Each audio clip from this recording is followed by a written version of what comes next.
दोस्तों, ट्रेन में अपनी जिंदगी में आप एक ना एक बार तो बैठे होंगे। अगर नहीं भी बैठे होंगे तो फिल्मों और मोबाइल में ट्रेन देखी तो आपने जरूर होगी। लोहे की पटरियों पर एक विशालकाय इंजन लोहे के पहियों से अपने साथ कई डिब्बों में बैठे हजारों लोगों को लेकर चलते हैं। देखते हुए कभी ना कभी तो आपके दिमाग में यह ख्याल आया होगा कि आखिर ये बनते कैसे, इतनी बड़ी ट्रेन पटरियों और पहिए कैसे बनाए जाते हैं। आज हम आपको सब दिखाने वाले इस वीडियो में, तो चलिए शुरू करते हैं डिब्बे दोस्तों। शुरुआत करते हैं उस चीज से जिसमें बैठकर आप ट्रेन में सफर करते हैं, यानी कि ट्रेन के डिब्बे स्टील की शीट से बनाए जाते हैं। फैक्ट्री में स्टील की बड़ी बड़ी सीट्स होती हैं जिन्हें कटर से काटा जाता है और वेल्डिंग करके कमरे तैयार किए जाते हैं। बता दें कि कोच की हर साइड को अलग अलग तैयार किया जाता है और जब सब साइड तैयार हो जाती है तो क्रेन की मदद से सारी साइड को उठाकर वेल्डिंग और स्क्रू से जोड़ दिया जाता है।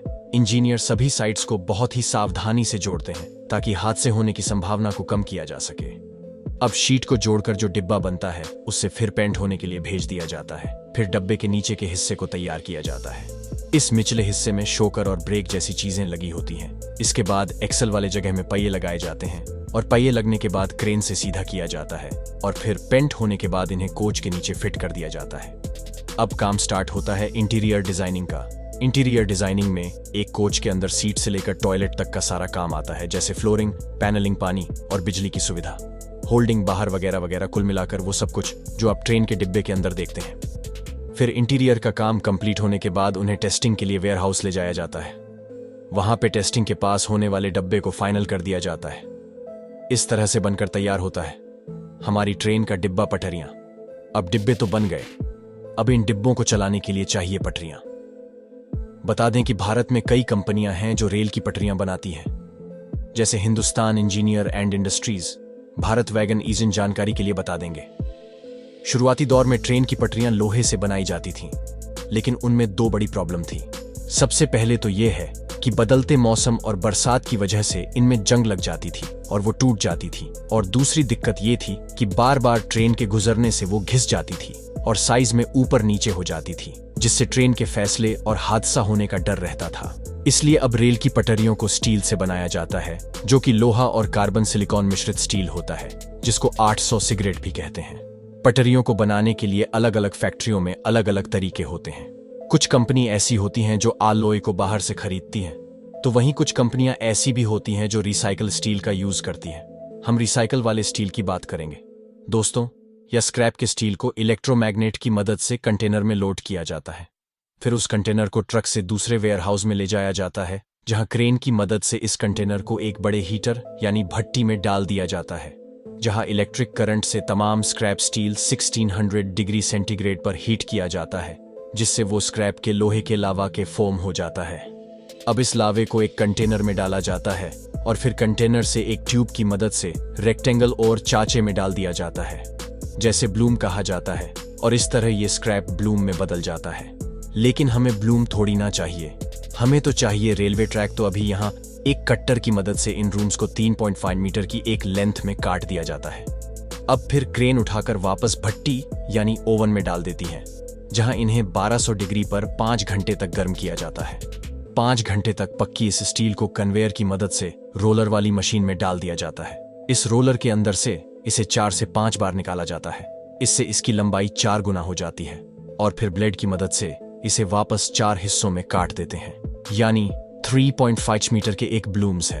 अब 3.5 मीटर के 4 ब्लॉक्स बना दिए जाते हैं। अब इन ब्लॉक्स को वापस भट्टी में डाल दिया जाता है और फिर गर्म होने के बाद एक मशीन के अंदर से निकाला जाता है, जो उसे ट्रेन की पटरी का शेप दे देती है। अब इनके एंड को काटकर इन्हें ठंडा होने के लिए रख दिया जाता है। ठंडा होने के बाद उन्हें ट्रेन के पहियों के नीचे से गुजारा जाता है, जिससे सीधे भी हो जाते हैं और इनकी टेस्टिंग भी हो जाती है। फिर ऑर्डर के मुताबिक इसे साइज में काट दिया जाता है और इस तरह से पटरी बनकर लगने के लिए साइड पर आ जाती है। पहिए पटरी की बात, अब बात करते हैं इन पर चलने वाले पहियों की और देखते हैं कि वो कैसे बनते हैं। तो दोस्तों, आपको शायद ये बात हैरान कर सकती है, पर पहिए बनते हैं स्टील की रोड से। सबसे पहले रोड को प्लेट की मदद से काटकर उसे रोल्स बनाए जाते हैं और फिर इन रोल्स को मशीन से उठाकर शक्तिशाली इंडक्शन में रखा जाता है।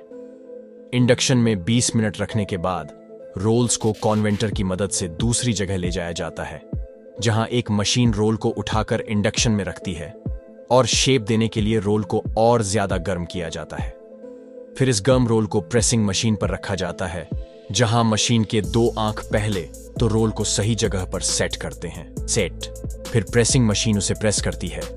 इस मशीन का खांचा रेल के पहियों की तरह होता है और 2 बार प्रेसिंग से ये रोल रेल के पहिए का आकार ले लेते हैं। फिर क्लो मशीन से इसे रोलर मशीन में डाल दिया जाता है, जो इसे शेप देती है और डिजाइन को कंप्लीट करती है। ऐसे शेप इस तरह से दी जाती है कि पटरी पर फंस कर चले शेप आने के बाद इस पहिए को दूसरी प्रेसिंग मशीन में डाल दिया जाता है, जो उसमें एक्सल के लिए छेद कर दी है। छेद होने के बाद भाव वाली मशीन इस पर भाव मारती है और फिर एक सेंसर इसका साइज ना आता है। फिर इसे पानी में ठंडा होने के लिए डाल दिया जाता है। ठंडा होने के बाद इसे फाइलिंग मशीन पर रखा जाता है, जो इसके एज को क्लीन करती है और इसे चमका देती है। अब इन्हें एक्सेल पर फिट किया जाता है, फिर टेस्ट किया जाता है। टेस्टिंग में पास होने के बाद उसको कलर किया जाता है और आगे भेज दिया जाता है। इंजन अब बात करते हैं उस चीज की जो आपको सबसे पहले ट्रेन में दिखता है, यानी इंजन। बता दें कि ट्रेन के इंजन को लोकोमोटिव कहते हैं। ये बहुत ताकतवर मशीनरी होती है क्योंकि इसे ट्रेन की कई डब्बे खींचना पड़ता होता है। भारत में कई कंपनी है जो भारतीय रेल के लिए इंजन बनाने का काम करती है, जिसमें सबसे पहले है भारत हेवी इलेक्ट्रिकल्स लिमिटेड यानी BHIL, या भी जो कि भारत में सार्वजनिक क्षेत्र की इंजीनियरिंग और विनिर्माण क्षेत्र की सबसे बड़ी कंपनी है। कंपनी ने भारतीय रेलवे को हजारों इलेक्ट्रिक इंजनों, लोकोमोटिव, मल्टीपल यूनिट, ट्रैक रखरखाव मशीनों की आपूर्ति की है। BHIL यानी पेल नहीं, WAG-7 विद्युत लोगों का निर्माण भी किया है। चलिए अब आपको दिखाते हैं कि ट्रेन के 1 इंजन में कितनी ताकत होती है। आपको सुनकर हैरानी होगी दोस्त, लेकिन ट्रेन की इंजन में 16 सिलेंडर का इस्तेमाल किया जा रहा है। इनमें से एक सिलेंडर की क्षमता 10,941 सीसी की होती है, जिसका मतलब ये हुआ कि ट्रेन के इंजन की कुल क्षमता और ये 1,75,000 सीसी की होती है। यानी अगर आप इसे होंडा सिटी कार के इंजन से कंपेयर करें तो करीब 116 कारों के बराबर अकेले एक इंजन की ताकत होती है, क्योंकि होंडा सिटी का इंजन 1498 सीसी का होता है।